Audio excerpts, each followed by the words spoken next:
नमस्कार खबरां दे इस बुलेटिन विच तुहाडा स्वागत है। मैं हाँ तरनजीत कौर। पहला पेश ने छोड़वीआं खबरां। केंद्र सरकार वालों 2 खेती ऑर्डीनेंसां दा अज नोटिफिकेशन जारी। केंद्रीय मंत्री हरसिमरत कौर बादल ने कांग्रेस ਅਤੇ आम आदमी पार्टी वालों किसान जथेबंदियां नाल रल के खेती ऑर्डीनेंसां दे मुद्दे ते किसानां नूं गुमराह करन दा इल्जाम लगाया है।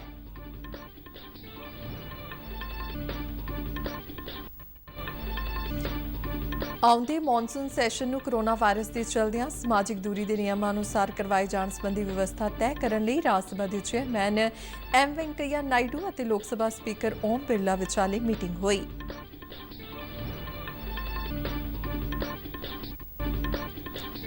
मध्य प्रदेश के राज्यपाल लालजी टंडन का अज लखनऊ में कोविड दिशा निर्देशानुसार अंतिम संस्कार किया गया।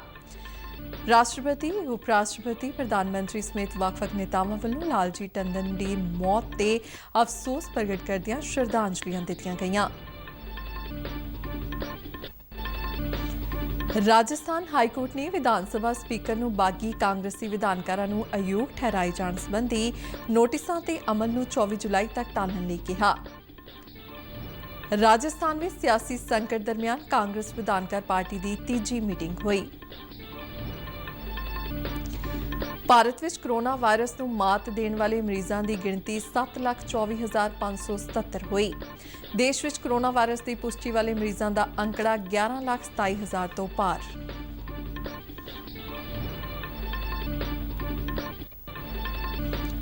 पंजाब स्कूल सिक्ख्या बोर्ड के 12वीं जमात के नतीजों का ऐलान।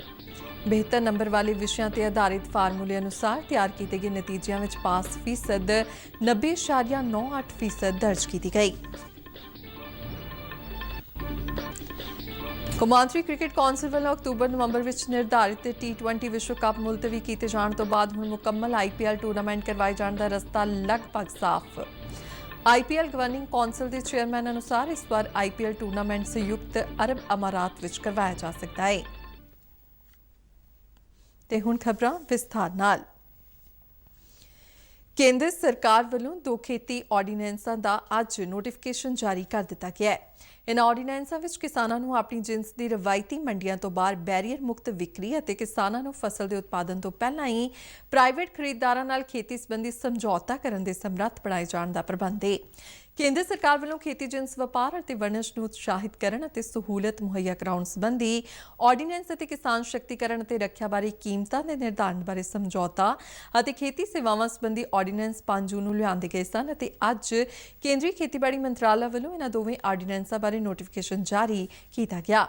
इस नोटिफिकेशन अनुसार किसान हुण अपनी जिन्स मंडियां तो बाहर सूबे के अंदर च सूबे तो बाहर किते भी वेच सकते हैं। किसानां नूं उत्पादन की किसी भी थां च जिन्स इकट्ठी करन दी थां च होर निर्धारित सेंटरां तो अपनी जिन्स वेचण की आग्या होवेगी, जिन्हां विच खेती के फार्म के gate, factory complex, warehouse, silo और कोल्ड स्टोरेज शामिल ने। खेती ऑर्डीनेंस विच किसानां नूं निर्धारित व्यापार खेत्र विच इलैक्ट्रॉनिक विक्री की भी आग्या दी गई है। प्राइवेट खरीददार किसान उत्पादक जथेबंदियां ਜਾਂ खेती सहकारिता सोसाइटियां अजिहे प्लेटफार्मां की स्थापना और संचालन कर सकदियां ने। जे अजिहे प्लेटफार्म के संचालन करने वाला कोई व्यक्ति ई-ट्रेडिंग प्रबंधों की उलंघना करता है तो उसनूं 50,000 रुपए तो लैके 10 लाख रुपए तक का जुर्माना हो सकता है और जे अजिहा व्यक्ति उलंघना जारी रखता है तो उस उत्ते 10,000 रुपए रोजाना के हिसाब नाल होर सज़ा लगाई जा सकती है। अदायगी बारे खेती ऑर्डीनेंस में स्पष्ट किया गया कि किसानां नाल लैन देन करने वाले व्यक्ति नूं खरीद वाले दिन ਜਾਂ कुछ स्थितियां विच 3 वर्किंग दिनां तहत ही किसानां नूं अदायगी करनी होवेगी। इस तो इलावा खेती ऑर्डीनेंस में सूबा सरकार वालों किसानां, व्यापारियों ते इलैक्ट्रॉनिक ट्रेडिंग कंपनियां उत्ते किसी भी तरह की मार्केट फीस, सैस या टैक्स लगाउण ते पाबंदी लगाई गई है। केंद्रीय फूड प्रोसैसिंग मंत्री हरसिमरत कौर बादल ने कांग्रेस और आम आदमी पार्टी वालों किसान जथेबंदियां नाल रल के केंद्र वालों लिआंदे गए खेती ऑर्डीनेंसां दे मुद्दे ते किसानां नूं गुमराह करन दा इल्जाम लगाया है। प्रसार भारती के बठिंडा स्थित नुमाइंदे नूं दित्ती एक इंटरव्यू दौरान केंद्रीय मंत्री ने कहा कि खेती ऑर्डीनेंसां ते विरोधी पार्टियां राजनीति खेड रही ने। उन्होंने किसानां नूं भरोसा दिता कि किसानां वास्ते अपनी फसल वेचण लई घट्टो घट्ट समर्थन मुल खत्म किए जाने का सवाल ही पैदा नहीं हुंदा, जिस बारे केंद्रीय खेतीबाड़ी मंत्री नरेंद्र सिंह ਸਿੰਘ ਤੋਮਰ ਪਹਿਲਾਂ ਹੀ ਸਪਸ਼ਟ ਕਰ ਚੁੱਕੇ ਨੇ। ਉਹਨਾਂ ਕਿਹਾ ਕਿ ਖੇਤੀ ਆਰਡੀਨੈਂਸਾਂ ਨਾਲ ਕਿਸਾਨਾਂ ਨੂੰ ਵੱਡੇ ਪੱਧਰ ਤੇ ਲਾਭ ਹੋਵੇਗਾ ਤੇ ਹੁਣ ਉਹ ਆਪਣੇ ਮੁਨਾਫੇ ਨੂੰ ਮੁੱਖ ਰੱਖਦਿਆਂ ਆਪਣੀ ਫਸਲ ਦੇਸ਼ ਦੇ ਕਿਸੇ ਵੀ ਸ਼ਹਿਰ ਵਿੱਚ ਵੇਚ ਸਕਣਗੇ।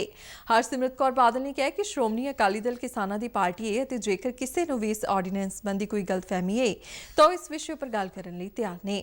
ਉਹਨਾਂ ਕਿਹਾ ਕਿ ਜਿਹੜੀ ਨੀਤੀ ਕੇਂਦਰ ਸਰਕਾਰ ਹੁਣ ਲੈ ਕੇ ਆਈ ਹੈ ਉਹ ਪੰਜਾਬ ਵਿੱਚ ਵੀ ਕੈਪਟਨ ਸਰਕਾਰ ਨੇ ਸੂਬੇ ਵਿੱਚ 2017 ਤੋਂ ਲਾਗੂ ਕੀਤੀ ਹੋਈ ਹੈ। ਉਹਨਾਂ ਕਿਹਾ ਕਿ ਜਦ ਕੈਪਟਨ ਸਰਕਾਰ ਨੇ ਖੁਦ ਦੀ ਖੇਤੀ ਨੀਤੀ ਪੰਜਾਬ ਵਿੱਚ ਲਾਗੂ ਕੀਤੀ ਹੋਈ ਹੈ ਤਾਂ ਫਿਰ ਕੇਂਦਰ ਵੱਲੋਂ ਲਾਗੂ ਕਰਨ ਤੇ ਵਿਰੋਧ ਕਿਉਂ ਕਰ ਰਹੀ ਹੈ। ਕਿ ਜਿਹੜੇ 3 ਆਰਡੀਨੈਂਸ ਕੇਂਦਰ ਦੀ ਸਰਕਾਰ ਨੇ ਲਾਗੂ ਕੀਤੇ ਨੇ ਇਹ ਕਿਸਾਨਾਂ ਦੇ ਖਿਲਾਫ ਨੇ। ਉਹ 3 ਆਰਡੀਨੈਂਸ ਕੀ ਨੇ ਕਿ ਕਿਸਾਨ ਆਪਣੀ ਫਸਲ ਆਪਣੀ ਉਪਜ ਜਿੱਥੇ ਮਰਜ਼ੀ ਵੇਚ ਸਕਦਾ ਹੈ, ਜਿੱਥੇ ਉਹਨੂੰ ਵੱਧ ਮੁੱਲ ਮਿਲਦਾ ਹੈ ਉਹ ਉੱਥੇ ਵੇਚ ਸਕਦਾ ਹੈ। ਨੰਬਰ 1। ਨੰਬਰ 2, ਕੋਈ ਵੀ ਪ੍ਰਾਈਵੇਟ ਯਾਰਡ ਬਣਾ ਸਕਦਾ ਹੈਗਾ, ਉਹਨਾਂ ਨੂੰ ਲਾਇਸੈਂਸ ਮਿਲ ਸਕਦਾ ਹੈ ਤੇ ਇੱਕ ਕਿਸਾਨ ਜਿੱਥੇ ਮਰਜ਼ੀ ਵੇਚ ਸਕਦਾ ਹੈ ਤੇ ਇੱਕ ਜੋ ਮਰਜ਼ੀ ਜਿੱਥੇ ਆਪਣਾ ਮੰਡੀ ਬਣਾ ਸਕਦਾ ਹੈ। ਹੁਣ ਇਹ ਚੀਜ਼ਾਂ ਜਿਹੜੀ ਕੇਂਦਰ ਨੇ 3 ਆਰਡੀਨੈਂਸ ਕੀਤੇ ਨੇ ਅਗਸਤ 2017 'ਚ, ਜੇ ਛੋਟੀ ਰਾਈਟਿੰਗ 'ਚ ਤੁਸੀਂ ਦਿਖਾਓਗੇ, ਇਹ ਪੰਜਾਬ ਸਰਕਾਰ ਦਾ ਐਕਟ ਹੈਗਾ ਜਿਹੜਾ ਉਹਨਾਂ ਨੇ ਲਾਗੂ ਕੀਤਾ ਅਗਸਤ 2017। 17 ਨਿਕਲ ਗਿਆ, 18 ਨਿਕਲ ਗਿਆ, 19 ਨਿਕਲ ਗਿਆ, 20 ਆਉਣ ਵਾਲਾ ਹੈ। ਇਸ ਐਕਟ ਦੇ ਤਹਿਤ ਉਹਨਾਂ ਨੇ ਕੀ ਅਲਾਉ ਕੀਤਾ ਹੈ? एस्टैब्लिशमेंट ऑफ प्राइवेट यार्ड, मतलब कोई भी प्राइवेट कंपनी आके आपकी मंडी आपका यार्ड बना सकती है। दूजी गल,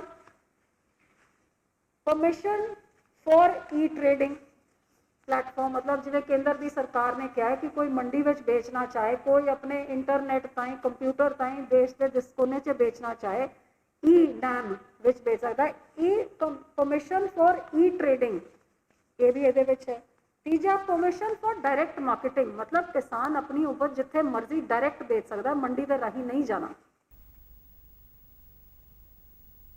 आगामी मॉनसून सैशन दौरान कोरोना वायरस के चलदियां संसद में समाजिक दूरी के नियमों अनुसार मैंबरां नूं बिठाए जाने की व्यवस्था की चर्चा करने लई अज राज सभा के चेयरमैन एम वेंकैया नायडू और लोक सभा स्पीकर ओम बिरला विचाले एक मीटिंग हुई। सरकारी सूत्रां अनुसार दोवें ही प्रिजाइडिंग अफसरां ने संसद के दोवें सदनां के चैंबरां और गैलरियां का मुआयना किया तां जो सरीरक दूरी के नियम नूं मद्देनज़र रखदियां संसद मैंबरां के बैठण की समर्था का जायजा लिया जा सके। श्री नायडू और ओम बिरला वालों निजी तौर पर संसद के दौरे तो पहले मॉनसून सैशन बुलाए जाने के संबंध में विस्तारित चर्चा की गई। मीटिंग दौरान लोक सभा मैंबरां नूं दोवें सदनां के चैंबरां में बिठाउण के प्रस्ताव से विचार वटांदरा होया, जबकि राज सभा के इजलास दौरान राज सभा के मैंबर भी दोवें सदनां के चैंबरां में बैठणगे। राज सभा चैंबर और इसदियां गैलरियां में समाजिक दूरी के नियम नूं लागू करन ते 127 मैंबर बैठ सकते हैं। इस तरह लोक सभा ते इसदियां गैलरियां में भी नवे नियमां तहत 290 मैंबरां नूं बिठाउण की व्यवस्था की जा सकती है। संसद के दोवें सदनां के मैंबर जिन्हां नूं अपने सदन के चैंबर और गैलरियां में नहीं बिठाया जा सकेगा, उन्हां नूं दूजे सदन के चैंबर और गैलरियां में बिठाया जा सकेगा। मीटिंग दौरान इस संबंधी तैयारियां ते तकनीकी मुद्दों की भी पछाण की गई, जिन्हां दी हाल ते विचार किया जाएगा। मध्य प्रदेश के राज्यपाल लालजी टंडन का अज लखनऊ में कोविड दिशा निर्देशों अनुसार अंतिम संस्कार कर दिता गया है। लालजी टंडन का अज सवेरे लखनऊ के एक हस्पताल में देहांत हो गया। उन्होंने पिछले महीने बीमारी की हालत में हस्पताल दाखिल करवाया गया सी। लालजी टंडन के बेटे आशुतोष टंडन ने अज ट्वीट राहीं अपने पिता की मौत बारे जानकारी दी। आशुतोष टंडन उत्तर प्रदेश सरकार में कैबिनेट मंत्री ने उन्होंने सारिਆਂ ਨੂੰ ਆਪਣੇ ਘਰਾਂ ਅੰਦਰ ਰਹਿ ਕੇ ਹੀ ਵਿਛੜੀ ਆਤਮਾ ਨੂੰ ਸ਼ਰਧਾਂਜਲੀਆਂ ਦੇਣ ਦੀ अपील की। लालजी टंडन एक सीनियर भाजपा आगू सन जो लखनऊ तो मैंबर पार्लीमेंट रहे और उत्तर प्रदेश सरकार में कैबिनेट मंत्री वजों भी उन्होंने सेवावां निभाईयां।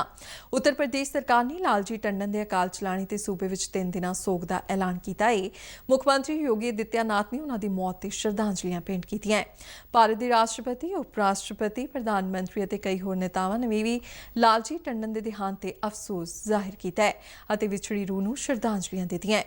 राष्ट्रपति ने अपनी सोग सुनेहे विच कहा कि लालजी टंडन के देहांत का देश ने एक महान आगू गवाया है। उपराष्ट्रपति एम वेंकैया नायडू ने लालजी टंडन नूं जनता का लीडर करार दिंदिआं कहा कि उन्हां दबे कुचले लोकां नूं उपर चुकण लई अणथक काम कीता। ਪ੍ਰਧਾਨ ਮੰਤਰੀ ਨਰਿੰਦਰ ਮੋਦੀ ਨੇ ਸਮਾਜ ਦੀ ਸੇਵਾ ਲਈ ਦਿੱਤੇ ਗਏ ਯੋਗਦਾਨ ਲਈ ਲਾਲਜੀ ਟੰਡਨ ਨੂੰ ਚੇਤੇ ਕੀਤਾ। ਉਨ੍ਹਾਂ ਕਿਹਾ ਕਿ ਲਾਲਜੀ ਟੰਡਨ ਨੇ ਉੱਤਰ ਪ੍ਰਦੇਸ਼ ਵਿੱਚ ਭਾਰਤੀ ਜਨਤਾ ਪਾਰਟੀ ਨੂੰ ਮਜ਼ਬੂਤ ਕਰਨ ਵਿੱਚ ਮੁੱਖ ਭੂਮਿਕਾ ਨਿਭਾਈ ਅਤੇ ਇੱਕ ਕੁਸ਼ਲ ਪ੍ਰਸ਼ਾਸਕ ਵਜੋਂ ਛਾਪ ਛੱਡੀ, ਜਿਨ੍ਹਾਂ ਨੇ ਹਮੇਸ਼ਾ ਹੀ ਜਨਤਾ ਦੀ ਭਲਾਈ ਨੂੰ ਮਹੱਤਤਾ ਦਿੱਤੀ। ਰੱਖਿਆ ਮੰਤਰੀ ਰਾਜਨਾਥ ਸਿੰਘ ਨੇ ਆਪਣੇ ਸੋਗ ਸੁਨੇਹੇ ਵਿੱਚ ਕਿਹਾ ਕਿ ਲਾਲਜੀ ਟੰਡਨ ਦੀ ਲੰਬੀ ਜਨਤਕ ਜ਼ਿੰਦਗੀ ਲੋਕਾਂ ਦੀ ਸੇਵਾ ਲਈ ਸਮਰਪਿਤ ਰਹੀ।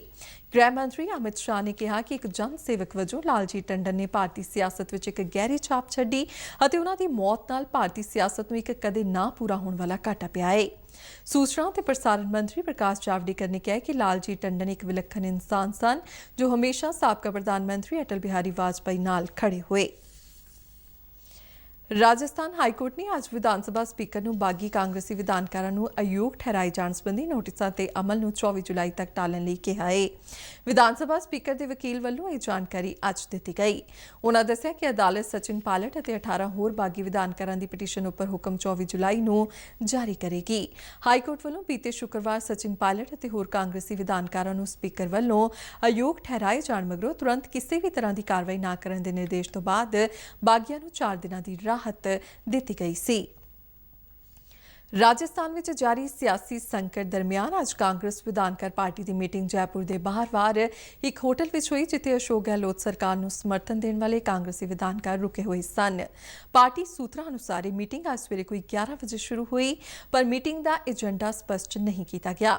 ਸਮਝਿਆ ਜਾ ਰਿਹਾ ਹੈ ਕਿ ਇਸ ਮੀਟਿੰਗ ਦੌਰਾਨ ਵਿਧਾਨ ਸਭਾ ਦੇ ਸਪੀਕਰ ਸੀਪੀ ਜੋਸ਼ੀ ਵੱਲੋਂ ਬਾਗੀ ਵਿਧਾਨਕਾਰਾਂ ਨੂੰ ਯੋਗ ਠਹਿਰਾਏ ਜਾਣ ਬਾਰੇ ਦਿੱਤੇ ਗਏ ਨੋਟਿਸ ਤੇ ਅੱਜ ਆਉਣ ਵਾਲੇ ਅਦਾਲਤ ਦੇ ਫੈਸਲੇ ਦੇ ਮੱਦੇਨਜ਼ਰ ਭਵਿੱਖ ਦੀ ਰਣਨੀਤੀ ਤੈਅ ਕਰਨ ਬਾਰੇ ਚਰਚਾ ਕੀਤੀ ਗਈ।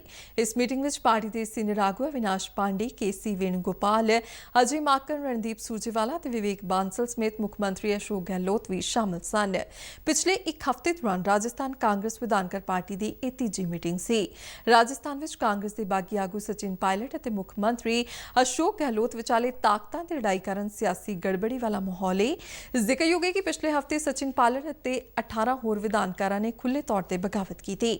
ਉਨ੍ਹਾਂ ਨੇ ਪਾਰਟੀ ਵਿਪ ਦੀ ਉਲੰਘਣਾ ਕਰਦਿਆਂ ਕਾਂਗਰਸ ਵਿਧਾਨਕਾਰ ਪਾਰਟੀ ਦੀਆਂ 2 ਮੀਟਿੰਗਾਂ ਵਿੱਚ ਸ਼ਿਰਕਤ ਨਹੀਂ ਕੀਤੀ, ਜਿਸ ਮਗਰੋਂ ਸਚਿਨ ਪਾਇਲਟ ਨੂੰ ਉਪ ਮੁੱਖ ਮੰਤਰੀ ਅਤੇ ਸੂਬਾ ਕਾਂਗਰਸ ਮੁਖੀ ਵਜੋਂ ਬਰਖਾਸਤ ਕਰ ਦਿੱਤਾ ਗਿਆ ਸੀ। ਤੇ ਬਾਕੀ ਦੀਆਂ ਖਬਰਾਂ ਇਸ ਬ੍ਰੇਕ ਤੋਂ ਬਾਅਦ। Come on boys, let's go practice. ਓਏ ਰੁਕ ਯਾਰ, ਮੇਰੇ ਬੈਂਕ ਖਾਤੇ ਵਿੱਚ ਗਲਤ ਐਂਟਰੀ ਦੀ ਪ੍ਰੋਬਲਮ ਹੋ ਗਈ ਹੈ। ਓਏ ਤਾਂ ਬੈਂਕ ਕੋਲ ਸ਼ਿਕਾਇਤ ਕਰਨਾ। ਬੈਂਕ ਨੂੰ ਲਿਖੇ 1 ਮਹੀਨਾ ਹੋ ਗਿਆ ਹੈ, ਪਰ ਉਹ ਗੁਗਲੀ ਤੇ ਗੁਗਲੀ ਸੁੱਟੀ ਜਾ ਰਿਹਾ ਹੈ। ਤਾਂ ਆਰਬੀਆਈ ਦੇ ਬੈਂਕਿੰਗ ਲੋਕਪਾਲ ਨੂੰ ਸ਼ਿਕਾਇਤ ਕਰ। ਰੁਕ ਮੈਂ ਸਮਝਾਉਣਾ। ਜਿਵੇਂ ਕ੍ਰਿਕਟ ਵਿੱਚ ਥਰਡ ਐਮਪਾਇਰ, ਉਵੇਂ ਹੀ ਆਰਬੀਆਈ ਦਾ ਬੈਂਕਿੰਗ ਓਮਬਡਸਮੈਨ। ਆਰਬੀਆਈ ਕਹਿੰਦਾ ਏ ਜੇ ਬੈਂਕ ਤੁਹਾਡੀ ਸ਼ਿਕਾਇਤ 1 ਮਹੀਨੇ ਵਿੱਚ ਨਹੀਂ ਸੁਲਝਾਉਂਦਾ ਤਾਂ ਆਰਬੀਆਈ ਦੇ ਬੈਂਕਿੰਗ ਓਮਬਡਸਮੈਨ ਕੋਲ ਸ਼ਿਕਾਇਤ ਕਰੋ। ਇਹ ਆਰਬੀਆਈ ਦਾ ਸੌਖਾ ਤਰੀਕਾ ਹੈ ਤੁਹਾਡੀ ਸ਼ਿਕਾਇਤ ਸੁਲਝਾਉਣ ਦਾ, ਤੇ ਉਹ ਵੀ ਮੁਫਤ। ਸਮਝਿਆ? ਆਰਬੀਆਈ ਕਹਿੰਦਾ ਏ ਜਾਣਕਾਰ ਬਣੋ, ਸਚੇਤ ਰਹੋ। ਬ੍ਰੇਕ ਤੋਂ ਬਾਅਦ ਇੱਕ ਵਾਰ ਫਿਰ ਤੋਂ ਤੁਹਾਡਾ ਸਵਾਗਤ। ਦੇਸ਼ ਵਿੱਚ ਕੋਵਿਡ-19 ਮਹਾਮਾਰੀ ਦੀ ਪੁਸ਼ਟੀ ਵਾਲੇ ਮਰੀਜ਼ਾਂ ਦੀ ਗਿਣਤੀ 11,27,000 ਤੋਂ ਪਾਰ ਹੋ ਗਈ ਹੈ, ਜਿਨ੍ਹਾਂ ਵਿੱਚੋਂ 7,24,577 ਮਰੀਜ਼ਾਂ ਨੂੰ ਤੰਦਰੁਸਤ ਹੋਣ ਉਪਰੰਤ ਛੁੱਟੀ ਦਿੱਤੀ ਗਈ। ਕੇਂਦਰੀ ਸਿਹਤ ਅਤੇ ਪਰਿਵਾਰ ਭਲਾਈ ਮੰਤਰਾਲਾ ਅਨੁਸਾਰ ਦੇਸ਼ ਵਿੱਚ ਹੁਣ 4,02,529 ਐਕਟਿਵ ਮਾਮਲੇ ਨੇ, ਜਦਕਿ ਕਰੋਨਾ ਵਾਇਰਸ ਨਾਲ ਹੁਣ ਤੱਕ 28,084 ਮਰੀਜ਼ਾਂ ਦੀ ਮੌਤ ਹੋ ਚੁੱਕੀ ਹੈ।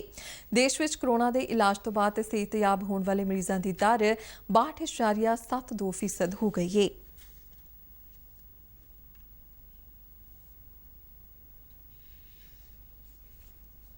ਪੰਜਾਬ ਸਕੂਲ ਸਿੱਖਿਆ ਬੋਰਡ ਵੱਲੋਂ ਅੱਜ 12ਵੀਂ ਜਮਾਤ ਦੇ ਨਤੀਜਿਆਂ ਦਾ ਐਲਾਨ ਕਰ ਦਿੱਤਾ ਗਿਆ ਹੈ। ਕੋਵਿਡ-19 ਕਾਰਨ ਪ੍ਰਭਾਵਿਤ ਇਹਨਾਂ ਪ੍ਰੀਖਿਆਵਾਂ ਦੇ ਨਤੀਜੇ ਬਿਹਤਰ ਨੰਬਰਾਂ ਵਾਲੇ ਵਿਸ਼ਿਆਂ ਤੇ ਆਧਾਰਿਤ ਫਾਰਮੂਲੇ ਅਨੁਸਾਰ ਤਿਆਰ ਕੀਤੇ ਗਏ। ਅੱਜ ਚੰਡੀਗੜ੍ਹ ਵਿੱਚ ਇਸ ਬਾਰੇ ਜਾਣਕਾਰੀ ਦਿੰਦਿਆਂ ਪੰਜਾਬ ਦੇ ਸਿੱਖਿਆ ਮੰਤਰੀ ਵਿਜੇਂਦਰ ਸਿੰਗਲਾ ਨੇ ਕਿਹਾ ਕਿ ਇਸ ਸਾਲ ਕੋਵਿਡ-19 ਮਹਾਮਾਰੀ ਫੈਲਣ ਤੋਂ ਪਹਿਲਾਂ 2,86,378 ਵਿਦਿਆਰਥੀ 12ਵੀਂ ਜਮਾਤ ਦੇ ਇਮਤਿਹਾਨਾਂ ਵਿੱਚ ਬੈਠੇ, ਜਿਨ੍ਹਾਂ ਵਿੱਚੋਂ 2,60,547 ਵਿਦਿਆਰਥੀ ਪਾਸ ਹੋਏ। ਇਸ ਤਰ੍ਹਾਂ ਇਸ ਵਾਰ ਪੰਜਾਬ ਸਕੂਲ ਸਿੱਖਿਆ ਬੋਰਡ ਦੀਆਂ 12ਵੀਂ ਦੀਆਂ ਪ੍ਰੀਖਿਆਵਾਂ ਵਿੱਚ ਪਾਸ ਫੀਸਦ 90.98% ਰਹੀ। ਉਨ੍ਹਾਂ ਦੱਸਿਆ ਕਿ ਲਗਾਤਾਰ ਦੂਜੇ ਸਾਲ ਸਰਕਾਰੀ ਸਕੂਲਾਂ ਦੇ ਨਤੀਜੇ ਮਾਨਤਾ ਪ੍ਰਾਪਤ ਅਤੇ ਐਸੋਸੀਏਟਿਡ ਸਕੂਲਾਂ ਦੇ ਮੁਕਾਬਲੇ ਬਿਹਤਰ ਦਰਜ ਕੀਤੇ ਗਏ। ਸਰਕਾਰੀ ਸਕੂਲਾਂ ਦੇ ਵਿਦਿਆਰਥੀਆਂ ਦੀ ਪਾਸ ਫੀਸਦ 94.32%, ਜਦਕਿ ਮਾਨਤਾ ਪ੍ਰਾਪਤ ਸਕੂਲਾਂ ਦੀ 91.84% ਅਤੇ ਐਸੋਸੀਏਟਿਡ ਸਕੂਲਾਂ ਦੀ ਪਾਸ ਫੀਸਦ 87.4 ਰਹੀ। ਵਿਜੇਂਦਰ ਸਿੰਗਲਾ ਨੇ ਕਿਹਾ ਕਿ ਪੰਜਾਬ ਵਿੱਚ ਕੈਪਟਨ ਅਮਰਿੰਦਰ ਸਿੰਘ ਦੀ ਸਰਕਾਰ ਆਉਣ ਤੋਂ ਬਾਅਦ ਸਿੱਖਿਆ ਦੇ ਮਿਆਰ ਨੂੰ ਉੱਚਾ ਚੁੱਕਣ ਲਈ ਅਣਥੱਕ ਮਿਹਨਤ ਕੀਤੀ ਗਈ ਅਤੇ ਉਹਨਾਂ ਦੇ ਯਤਨ ਰੰਗ ਲਿਆਏ। ਉਹਨਾਂ ਦੱਸਿਆ ਕਿ ਹਰ ਸਾਲ ਬੋਰਡ ਦੇ ਇਮਤਿਹਾਨਾਂ ਵਿੱਚ ਪਾਸ ਫੀਸਦ ਵਿੱਚ ਬਿਹਤਰੀ ਦਰਜ ਕੀਤੀ ਜਾ ਰਹੀ ਹੈ। 2017 ਵਿੱਚ ਪਾਸ ਫੀਸਦ 63% ਤੋਂ ਹੇਠਾਂ ਸੀ। 2018 ਵਿੱਚ 65.94% ਹੋਇਆ। 2019 ਵਿੱਚ 86.41% ਅਤੇ 2020 ਵਿੱਚ ਹੁਣ ਪਾਸ ਫੀਸਦ 90.98% ਦਰਜ ਕੀਤੀ ਗਈ। ਉਹਨਾਂ ਦੱਸਿਆ ਕਿ ਕੋਰੋਨਾ ਵਾਇਰਸ ਕਾਰਨ 12ਵੀਂ ਜਮਾਤ ਦੇ ਕੁਝ ਪੇਪਰ ਰੱਦ ਕਰ ਦਿੱਤੇ ਗਏ ਸਨ ਅਤੇ ਪੰਜਾਬ ਸਕੂਲ ਸਿੱਖਿਆ ਬੋਰਡ ਨੇ ਬਿਹਤਰੀਨ ਨੰਬਰਾਂ ਵਾਲੇ ਵਿਸ਼ਿਆਂ ਦੇ ਆਧਾਰ ਤੇ ਨਤੀਜੇ ਤਿਆਰ ਕੀਤੇ। ਇਸ ਫਾਰਮੂਲੇ ਮੁਤਾਬਿਕ ਜੇ ਕਿਸੇ ਵਿਦਿਆਰਥੀ ਨੇ 4 ਵਿਸ਼ਿਆਂ ਦੇ ਪੇਪਰ ਦਿੱਤੇ ਤਾਂ ਸਭ ਤੋਂ ਵੱਧ ਨੰਬਰਾਂ ਵਾਲੇ 3 ਵਿਸ਼ਿਆਂ ਵਿੱਚ ਪ੍ਰਾਪਤ ਕੀਤੇ ਅੰਕਾਂ ਦੀ ਔਸਤ ਦੇ ਆਧਾਰ ਤੇ ਰੱਦ ਕੀਤੇ ਗਏ ਵਿਸ਼ਿਆਂ ਦੇ ਨੰਬਰ ਤੈਅ ਕੀਤੇ ਗਏ।